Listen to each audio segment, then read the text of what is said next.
خطرناک مجرموں کا آخری ٹھکانہ سمجھی جانے والی سخت ترین جیل اندر سے کیسی ہے۔ یہ جیل خطرناک گینگز کے خلاف جنگ کی علامت بن گئی۔ انجلیکا کو پہلے ہی تھوڑا سا اندازہ تھا کہ ان کے لاپتہ شوہر ڈارون کہاں ہوں گے، تاہم حکومت کی طرف سے جاری کردہ ایک ویڈیو جو سوشل میڈیا پر بھی بڑے پیمانے پر شیئر کی گئی ان کے شبہات کی تصدیق کر دی۔ 25 منٹ تک ویڈیو کے ہر فریم کو بغور دیکھتے ہوئے انجلیکا نے بالآخر اپنے شوہر کو بیچان ہی لیا۔ ویڈیو میں وہ اپنے ایک ساتھی قیدی سے ہاتھ ملاتے ہوئے نظر آ رہے تھے۔ انجلیکا نے ویڈیو کو روک کر دوبارہ چلایا اور اس فوٹیج کو بار بار دیکھا۔ اس ویڈیو میں ان کے شوہر کا سر منڈا ہوا تھا، جبکہ انہوں نے اپنے جسم پر سفید شارٹس کے علاوہ اور کچھ نہیں پہنا ہوا تھا۔ حلیے میں اتنی تبدیلی کے باوجود انجلیکا کو اس میں کوئی شک نہیں تھا کہ یہ ان کے شوہر ڈارون ہی تھے، جنہیں انہوں نے 11 ماہ قبل ان کی گرفتاری کے بعد سے نہیں دیکھا تھا۔ یہ ویڈیو انجلیکا کے لیے پہلا ثبوت تھا کہ ان کے شوہر کو ایل سلواڈور کی بدنام زمانہ اور وسیع و عریض jail centre for the confinement of terrorism میں منتقل کر دیا گیا تھا۔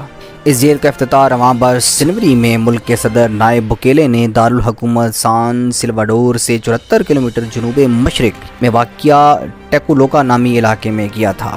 یہ جیل ایل سلواڈور کی خطرناک گینگز کے خلاف جنگ کی علامت بن گئی۔ ایل سلواڈور کی سیکیورٹی سے متعلقہ وزارت کا کہنا ہے کہ مارچ 2022 میں افتتاح کے بعد سے اس جیل میں کم از کم 68,000 افراد کو مقید رکھا جا چکا ہے۔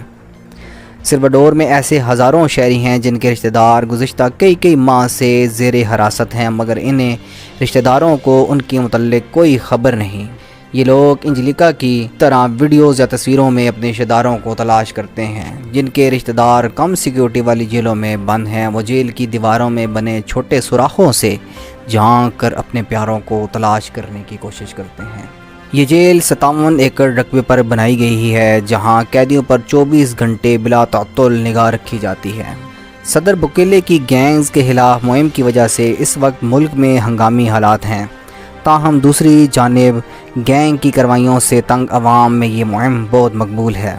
اس کی وجہ یہ ہے کہ ایل سلواڈور دنیا کے سب سے زیادہ پرتشدد ممالک میں سے ایک مانا جاتا ہے۔ جنوری میں CID گیلپ نے 1200 شہریوں کی رائے شماری کی، جس میں 92% نے صدر کی گینگز کے خلاف جنگ کے حق میں اپنی رائے کا اظہار کیا۔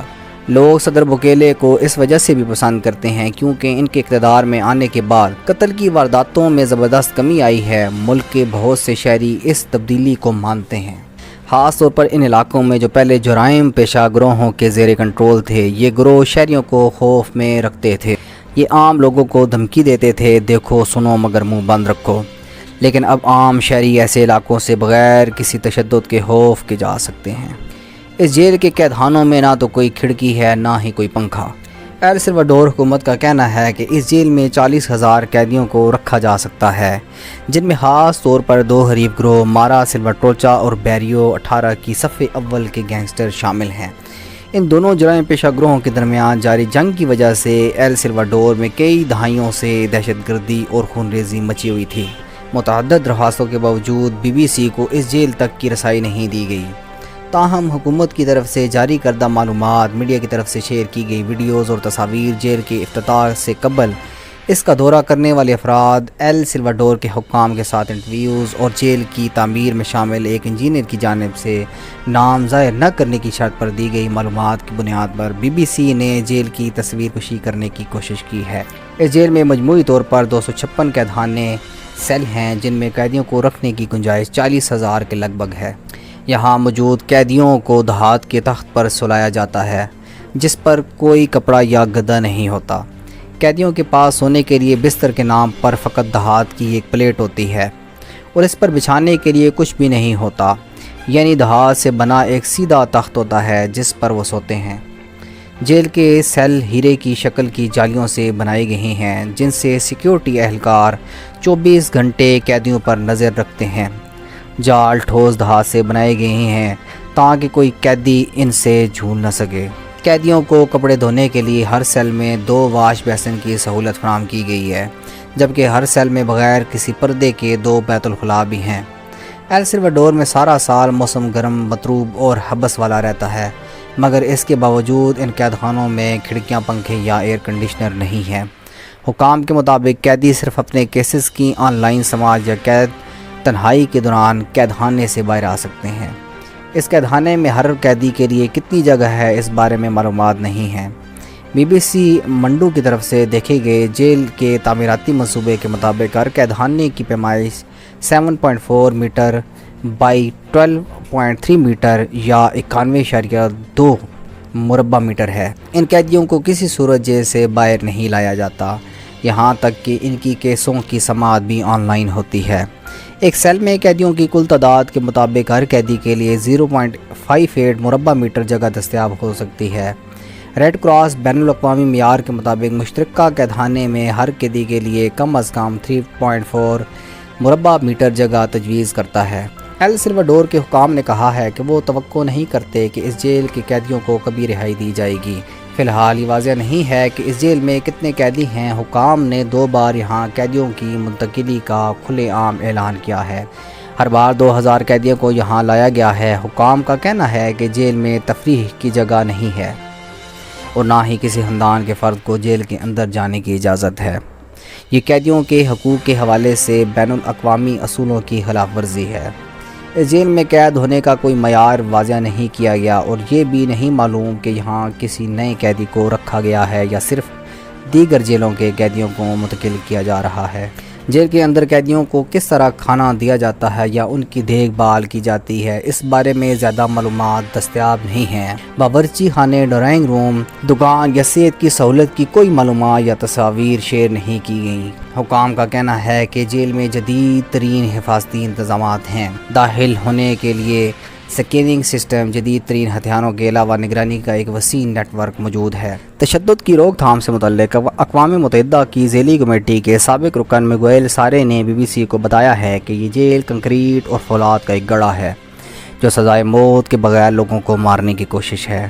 زکٹاکولکا شہر کے سینئر جج اور صدر بوکیلے کی ہنگامی اقدامات پر کھل کر تنقید کرنے والے چند مجسٹریٹوں میں سے ایک اینٹونیو دوران بھی اس نقطۂ نظر سے متفق نظر آتے ہیں۔ وہ کہتے ہیں کہ قانون کی حکمرانی کے تحت کام کرنے والے ملک میں کسی کو آزادی سے محروم کرنا سزا ہوتی ہے، مجرم کو اس کی آزادی سے محروم کر کے سزا دی جاتی ہے۔ انہوں نے مزید کہا ہے کہ یہ سمجھا جا سکتا ہے کہ قیدی کو جیل کے اندر مزید سزا دینے کے لیے آزادی سے محروم کیا گیا ہے۔ یہ نہ صرف غلط ہے بلکہ ایک جرم بھی ہے، یہ تشدد ہے۔ ایل سلواڈور حکومت اس جیل کو جرائم پیشہ افراد اور گینگسٹرز کے لیے آخری حربے کے طور پر دیکھتی ہے۔ ایل سلواڈور کے وزیر برائے قانون اور پبلک سیفٹی گسٹاوو نے بھی BBC کے نام نگار ول گرانٹ کو مئی میں بتایا تھا کہ ہم سلواڈور کے لوگوں کے ساتھ یہ عہد کرتے ہیں کہ جیل کے قیدی کبھی بھی اپنی عام زندگیوں میں واپس نہیں جائیں گے۔ ہم اس بات کو یقینی بنانے جا رہے ہیں کہ ہم ان کے خلاف ضروری مقدمات بنائیں تاکہ وہ کبھی معاشرے میں واپس نہ جا سکیں۔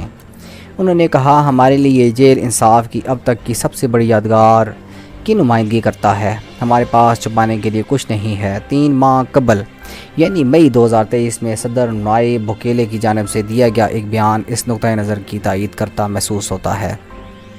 انہوں نے ٹویٹ کیا ہے کہ انسانی حقوق پر کام کرنے والی تمام NGOز سے کہہ دوں کہ ہم ان خونخوار قاتلوں اور ان کے ساتھیوں کا صفایا کرنے جا رہے ہیں۔ ہم انہیں جیل میں ڈالیں گے اور کبھی بھی باہر نہیں آنے دیں گے۔ ابھی تک یہ معلوم نہیں ہو سکا کہ اس جیل کے کتنے قیدیوں کو مقدمات میں سزا ہوئی ہے۔ BBC نے ایل سلواڈور کی حکومت سے پوچھا کہ جیل میں کن قیدیوں کو رکھا گیا ہے اور انہیں وہاں رکھنے کی کیا بنیاد ہے۔ اس میں 40,000 قیدیوں کو کیسے رکھا جائے گا اور قیدیوں کے اہل خانہ کو ان کی منتقلی کے بارے میں کیوں آگاہ نہیں کیا گیا؟ تاہم ہمیں انہیں سوالات کا جواب نہیں ملا۔ چند ہفتے قبل BBC کی ٹیم جیل کے قریب جتنا جا سکتی تھی اتنا قریب پہنچی۔ اس علاقے میں تعینات ایک پولیس افسر نے ہمیں منشیات کے بدنام کارٹیل کے رہنما کا حوالہ دیتے ہوئے بتایا کہ ایل چاپو بھی یہاں سے فرار نہیں ہو سکتا۔ ایل چاپو اس وقت امریکہ میں قید ہیں، لیکن اس سے پہلے وہ کئی مرتبہ جیلوں سے فرار ہو چکے ہیں۔ یہ جیل 57 ایکڑ پر پھیلی ہوئی ہے جس میں 8 بلاک اور ہر بلاک میں 32 سیل قید خانے ہیں۔ جیل کے گرد 2 باڑیں ہیں جن پر نصب تاروں میں سے ہائی وولٹیج بجلی گزرتی ہے، جبکہ کنکریٹ کی 2 دیواریں بھی ہیں۔ جیل کے گرد 19 واچ ٹاورز ہیں جن پر محافظ تعینات ہیں۔ پولیس اہلکار نے اعتراف کیا ہے کہ گزشتہ چند ماہ میں ان کی زندگی بہتر ہوئی ہے۔ پہلے میرا سارا وقت گینگ ارکان کو ان کے گھروں سے نکالنے میں گزرتا تھا، جس میں ظاہر ہے خطرات تھے۔ اب میرا دن چیک پوائنٹس پر گزرتا ہے اور کبھی کبھار کافی پینے کا بھی وقت مل جاتا ہے۔ جن علاقوں میں پہلے گینگز کے کارندوں کا کنٹرول ہوا کرتا تھا، ان کے رہائشی صدر بکیلے کی پالیسی کے خاص طور پر حامی ہیں۔ علاقہ مپانیرا کی رہائش ڈینس نے BBC سے بات کرتے ہوئے کہا کہ جب تک صدر نے ایسا نہیں کیا تھا، یہ جگہ بالکل محفوظ نہیں تھی۔ انہوں نے کہا کہ میرے خیال میں یہ بہت عمدہ فیصلہ تھا اور اس لیے میں ان کو ملک کا اب تک کا سب سے بہترین صدر سمجھتی ہوں۔ تاہم 23 سالہ ماریا کا خیال مختلف ہے۔ ان کی والدہ کے پارٹنر نے 6 ماہ تک جیل کی تعمیر میں بطور مزدور کام کیا، لیکن پھر ان کو بھی گرفتار کر لیا گیا۔ ماریا اب گھر سے باہر زیادہ نہیں نکلتی۔ ان کی دوست جیسیکا، جن کی ایک 3 سالہ بیٹی ہے، کو بھی پولیس گرفتار کر چکی ہے۔ ماریا کہتی ہیں کہ ایسا لگتا ہے کہ یہاں نوجوان ہونا ایک جرم بن گیا ہے۔ BBC نے ایسے متعدد قیدیوں کے اہلِ سے گفتگو کی جن کی کہانی ملتی جلتی ہے۔ ان افراد کا کہنا تھا کہ ان کے عزیزوں کو گھروں سے بنا وارنٹ گرفتار کر لیا گیا ہے اور پھر جیلوں میں لے جایا گیا۔ ان کے مطابق ان افراد کے مقدمے دیگر قیدیوں کے ساتھ آن لائن چلائے گئے، جن میں جج نے پورا ٹرائل یا مقدمے سے قبل گرفتاری کو قانونی قرار دیا تاکہ پروسیکیوٹر آفس کو تفتیش کا وقت مل سکے۔ اس عمل میں مہینے حتیٰ کہ سال لگ سکتے ہیں۔ مئی میں انسانی حقوق پر کام کرنے والی NGO کرسٹوسل نے بتایا تھا کہ ان اقدامات کے پہلے سال میں درجنوں قیدی تشدد یا پھر طبی سہولیات کی عدم دستیابی کی وجہ سے ہلاک ہو گئے۔ حکومت نے اس رپورٹ پر رد عمل نہیں دیا، لیکن ملک کے انسانی حقوق کے کمشنر اندریز گزمان کبلیرو نے ایک تقریب کے دوران اس تشویشناک قرار دیا۔ تاہم کرسٹوسل کا کہنا ہے کہ جیل کے بارے میں ان کو کافی تشویش ہے، کیونکہ اس کی مانیٹرنگ کافی مشکل ہے۔ تنظیم کے قانونی مشیر زاریہ نواز، جو ملک کے پولیس انسپکٹر جنرل رہ چکے ہیں، کا کہنا ہے کہ اس جیل میں حالات کافی غیر انسانی ہو سکتے ہیں، کیونکہ کسی کو یہاں تک رسائی حاصل نہیں۔ کوئی وکیل یہاں تک کہ میڈیا بھی جیل کے حالات دیکھنے نہیں جا سکتا۔ جہاں تک انجلیکا کی بات ہے، جنہوں نے فوٹیج میں اپنے شوہر کو دیکھا تھا، انہوں نے ہمیں بتایا کہ وہ اب کسی بھی طریقے سے معلومات حاصل کرنے کی کوشش کر رہی ہیں۔ ان کا کہنا ہے کہ میرے پاس کوئی راستہ نہیں ہے، میرے بچوں اور میرے شوہر کو ضرورت ہے کہ میں ایسا کروں۔ آج کی ویڈیو یہیں پہ ختم کرتے ہیں اور آئندہ انشاءاللہ ملیں گے ایک نئے ٹاپک، نئے ویڈیو کے ساتھ۔ تب تک کے لیے اجازت دیجیے گا۔ اللہ نگہبان۔